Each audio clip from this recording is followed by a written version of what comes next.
Earlier, a group of 6 delegates from each U.S. state and territory came together in Charlotte, North Carolina to formally nominate President Trump and Vice President Pence. Soon, the Republican National Convention will kick off its first night under the theme Land of Promise. For a look at the day's activities, we go to Natalie Brand in Washington.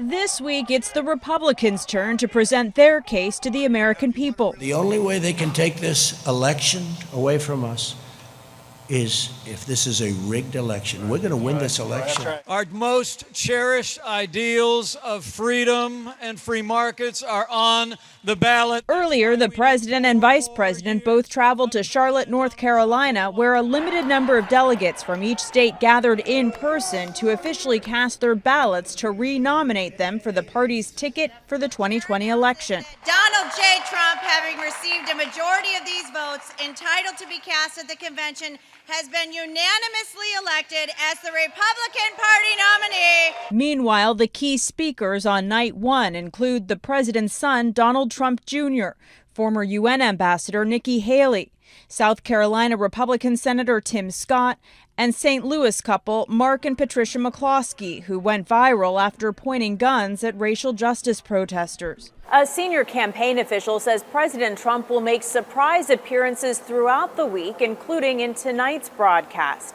There are published reports a former producer on the president's former reality show, The Apprentice, helped plan the convention. We need a team that's up to the task. The Biden-Harris campaign has released a new ad slated to air during the Republican convention. It's not enough just to register our disapproval of the president.